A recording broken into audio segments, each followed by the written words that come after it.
Balik lagi di Foodies Podcast. Teman-teman foodpreneur Indonesia masih bersama dengan Mas Gito Wahyudi. Kita bakal bahas tentang investasi dan nyambung dari topik sebelumnya. Setelah topik kenalan, sekarang kita masuk ke topik meetingnya nih. Meeting dengan investor. Spesifiknya di first meeting, karena banyak nih yang suka nanya ke saya, Mas Andrew, gimana sih kalau ketemu investor kita harus ngomong apa aja sih? Takut salah ngomong nih gitu kan. Apa aja sih kita sampaikan? Apa aja sih nggak boleh kita sampaikan? Apa aja? Nah, coba kita tanyain deh sekarang ke expertnya, orang yang memang sudah mengalami puluhan atau bahkan mungkin ratusan meeting gitu loh dengan investor, baik dari sisi dia sebagai investor maupun dari sisi dia entrepreneur yang looking for strategic investor. So Mas, aku mau nanya Mas, apa aja sih Mas yang perlu dikomunikasikan di pertemuan pertama dengan potential investor?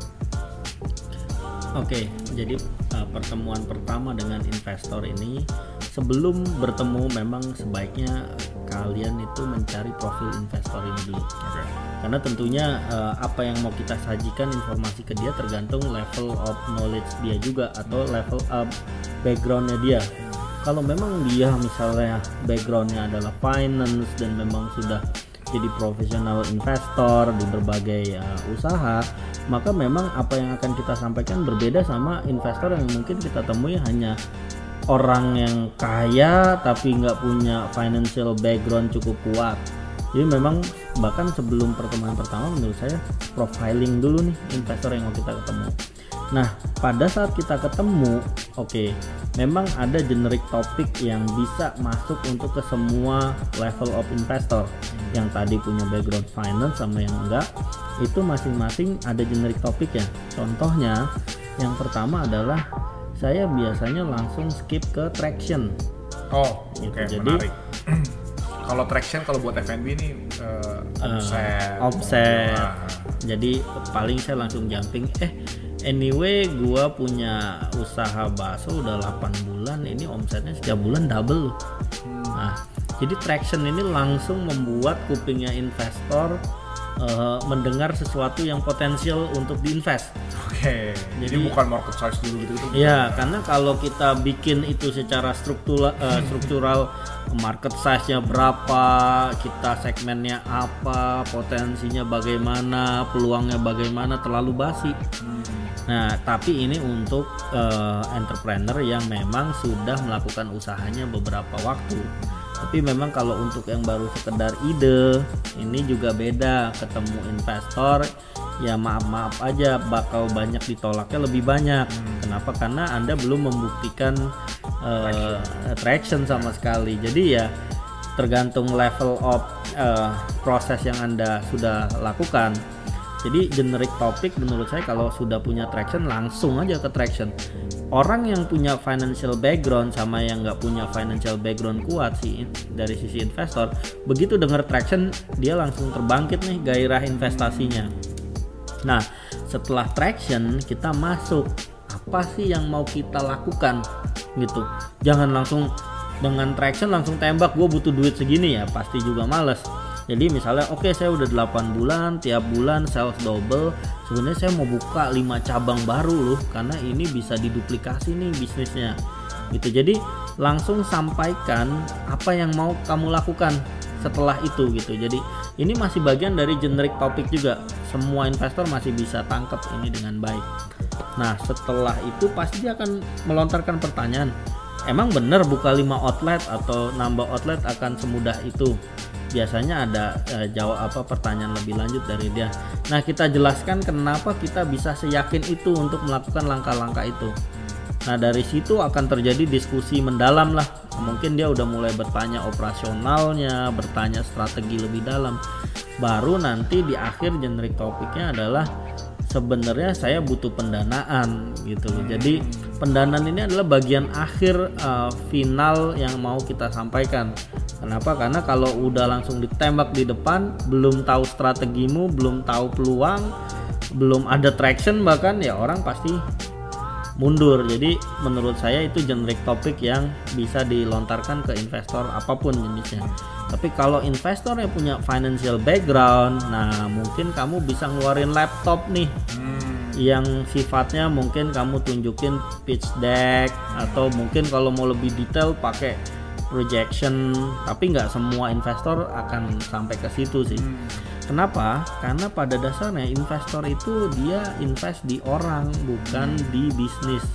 Jadi begitu ngelihat orangnya cocok, kadang investor tuh udah percaya apapun yang dilakukan ini bakalan bisa berhasil gitu loh. Bisnis orang bisa ngebullshit ya. Tadi misalnya pura-pura aja punya outlet bakso udah 8 bulan, semua orang bisa bullshit, tapi gaya bicara, tata cara kita menyampaikan, level of knowledge kita itu orang bisa ukur. Nah, di situ sebenarnya yang kalian sebagai pengusaha harus mulai mengasah kemampuan di situ. Jadi itu sih yang menurut saya first meeting sama investor harus dilakukan. Oke. Ini menarik banget nih, Mas, karena tadi Mas Gito bilang. Nah, ini menarik banget tadi Mas Gito bilang bahwa investor sebenarnya di early stage itu investnya bukan di bisnisnya tapi lebih ke orangnya gitu. Nah, Mas Gito sendiri bisa coba ceritain nggak sih pengalamannya Mas Gito ketika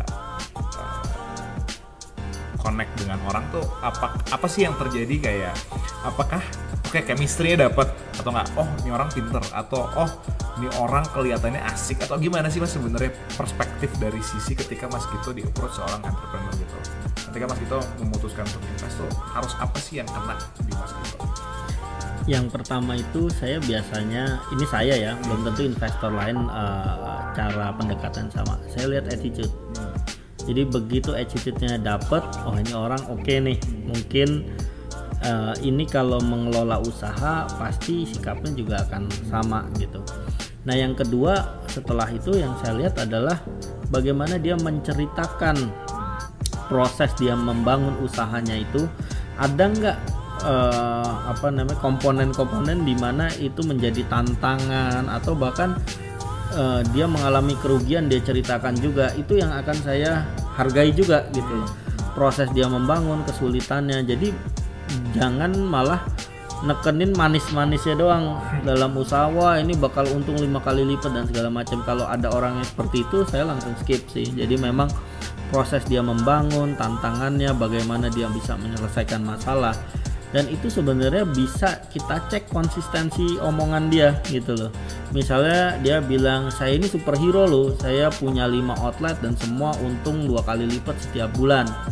Oke, pasti kita tanya lebih lanjut, gimana cara melakukan itu? Oh gampang, saya besarin aja outlet saya gitu. Pertanyaan selanjutnya pasti akan inkonsisten dengan statement-statement di awal. Nah, ini kelihatan biasanya orang ini wah ini banyak yang fake nih statement-statementnya. Nah, dari situ biasanya saya juga akan scoring lah. Kalau dia tidak lebay, dia bercerita prosesnya normal-normal aja, dia tunjukkan peluangnya walaupun kecil tapi dia jujur, tapi dia juga bisa nunjukin sebenarnya kalau kapasitasnya dibantu dia bisa mendapatkan peluang lebih besar, itu malah akan dapat skor lebih tinggi gitu loh. Bahkan kalau ini dari pendapat saya ya, orang yang datang ke saya bilang saya udah gagal 5 kali, 10 kali, itu akan saya kasih skor tinggi. Berarti dia minimal sudah bisa belajar atas kegagalannya. Justru yang saya khawatir orang datang baru fresh grade, bikin pitch deck, terus pitch decknya bahwasan dalam setahun bisa beromset 100 miliar.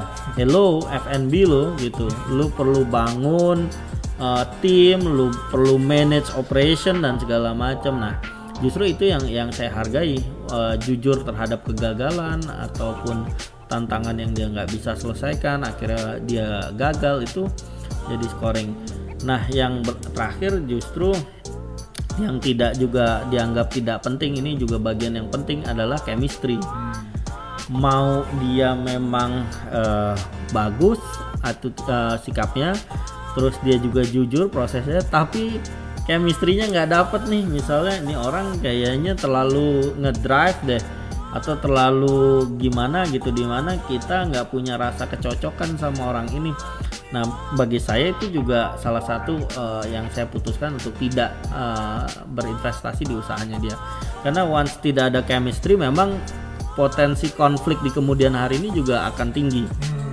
Dan tentunya ini bukan hal yang sepele, ini hal yang serius gitu loh.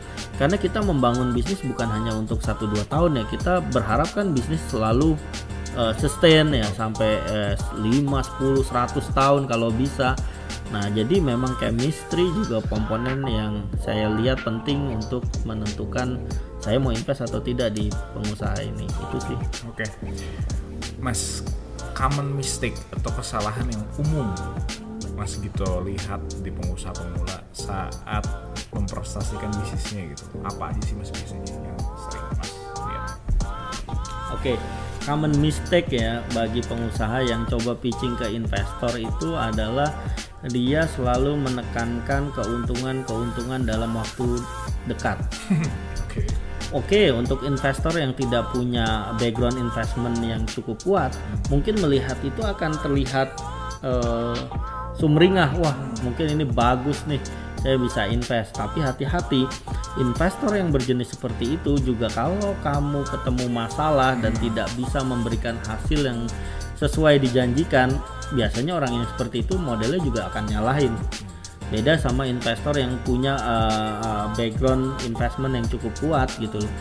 Biasanya nemu common mistake yang dilakukan pengusaha menjanjikan keuntungan cepat dalam waktu singkat, itu akan membuat langsung saya tidak akan invest gitu. Karena orang yang sudah mahir di investasi, dia tahu bahwasannya usaha itu perlu proses, tidak ada sesuatu yang instan. Walaupun uang kamu banyak nih, belum tentu menjadikan kamu sukses dalam melakukan usaha.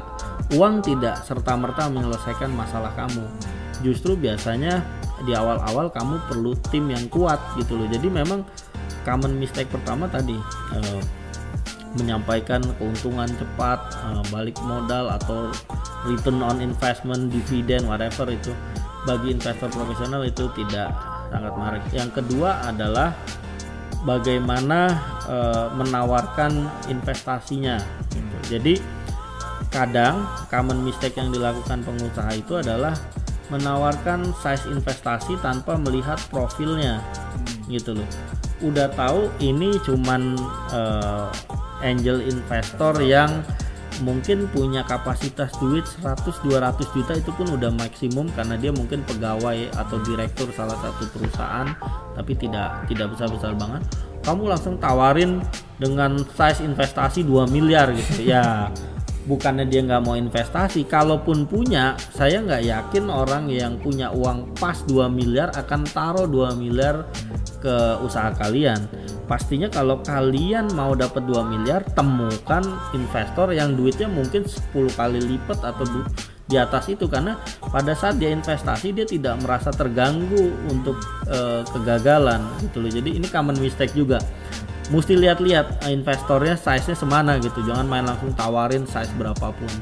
Itu sih dua common mistake yang saya lihat para pengusaha biasanya kalau ketemu investor langsung nodong seperti itu. Oke.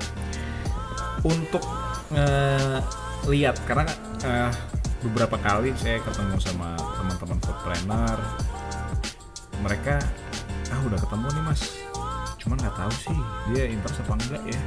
Kelihatannya sih interest, cuman ya sekarang responnya ya spoi aja lah, nggak terlalu kenceng juga. Ini saya mau ngajak ketemu lagi masih direspon tapi dia belum terlalu cepat geraknya. Tapi ada juga kadang-kadang yang wah interest sih Mas kelihatannya gitu loh. Nah ini kan kadang-kadang jadi bias ya. Ada beberapa entrepreneur yang kadang-kadang over optimistic, jadinya bias melihat semua respon investor itu sebagai respon yang positif. Ada juga yang kadang-kadang negatif, ngelihatnya meskipun responnya positif tapi dia nganggapnya itu bukan sebuah respon yang positif gitu. Nah untuk ngukur tingkat interestnya investor gimana sih Mas pas ketemu pertama kali? Ada pertanyaan-pertanyaan tertentu yang bisa ngukur itu nggak sih?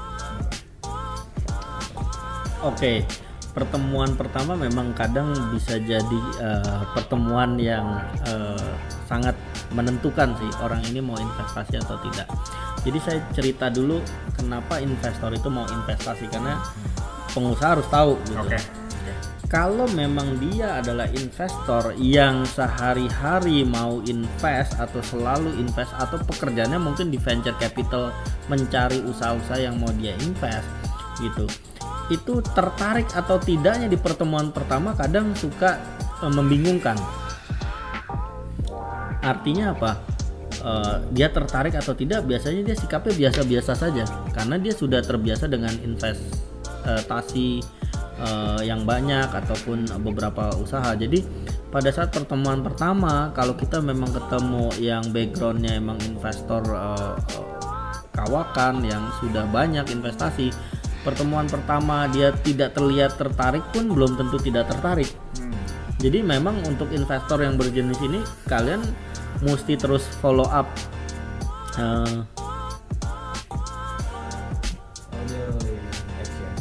Oke, Mas, pertanyaan terakhir untuk first meeting dengan investor ini tentang, jadi gini, ada banyak foodpreneur yang setelah ketemu terus cerita ke saya gitu atau nanya gitu, Mas, aku udah ketemu nih sama si A gitu untuk transaksi bisnisku, cuman aku bingung di sini tertarik apa enggak ya, soalnya after present direspon sih, tapi ya agak lama responnya gitu.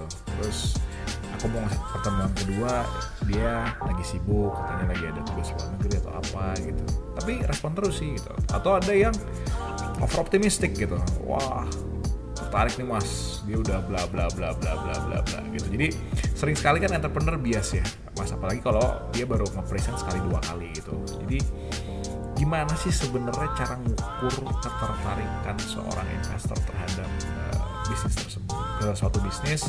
Ada nggak sih jenis-jenis pertanyaan yang bisa kita tanyakan ke investor untuk mengukur nih kira-kira sebenarnya dia seinterest apa sih, atau kita sign apa yang kita cari dari seorang investor untuk mengukur ketertarikan dia? Oke, balik lagi sebenarnya sih sebelum kita mengukur dia tertarik atau enggak, lagi-lagi backgroundnya.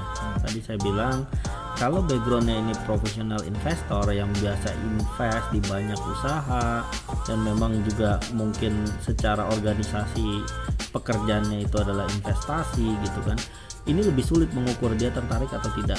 Bisa jadi yang tadi dibilang saya lagi sibuk, saya lagi keluar kota, lagi apa, bisa jadi dia sebenarnya tertarik, cuman orang yang sudah biasa investasi dia tidak menggebu-gebu gitu loh. Jadi memang dia punya waktu yang pas kapan momennya dia investasi atau tidak, itu semua biasanya ritmenya sudah bisa diatur oleh dia karena dia tidak investasi di 1-2 perusahaan, mungkin udah banyak. Jadi memang dia lebih mature lah untuk memilih-milih. Jadi untuk investor yang berbackground seperti ini, kamu nggak usah khawatir, selama ada respon follow up aja terus, karena memang dia biasanya perlu waktu untuk melakukan investasi. Tapi sementara untuk investor yang backgroundnya bukan investasi atau mungkin belum pernah investasi sama sekali, pada saat dia kita tawarin terhadap bisnis kita, itu biasanya langsung terlihat langsung di pertemuan pertama ini orang tertarik atau tidak. Kalau dia tertarik, biasanya dia yang bakal lebih agresif dibanding kita, karena emang dia bukan berbackground investasi. Jadi mimiknya dia tidak menipu tertarik atau tidak. Atau bisa juga orang yang tidak pernah investasi ini dia sebenarnya tertarik, cuman kadang biasanya orang-orang yang tidak pernah berinvestasi ini mengukur risiko juga gitu loh. Dia ragunya bukan karena dia tidak tertarik, tapi dia juga melihat ada risiko kegagalan. Kalau gagal bagaimana? Nah, kalau dia terlihat ragu-ragunya karena risiko, ada baiknya Anda meyakinkan dengan beberapa komponen-komponen yang bisa meyakinkan dia. Mungkin misalnya, oh bisa loh investasinya bertahap, atau kalau kelihatan tumbuh aja ini jadi investasi, kalau tidak ya saya hutang atau apa, itu bisa dinegosiasikan. Jadi memang tertarik tidaknya investor itu kita tidak bisa justifikasi alasannya dia apa. Masing-masing punya risk appetite yang beda-beda gitu loh. Jadi itu, dan bahkan yang profesional investor pun itu bisa loh di pertemuan pertama mungkin baru ngomong 15 menit, ya gua mau invest di usaha lu. Kenapa? Mungkin saja yang profesional investor ini emang dia sudah mentargetkan bahwasannya dia akan investasi misalnya saya mau cari pengusaha di bidang kopi gitu, yang mau buka bisnis kopi gitu.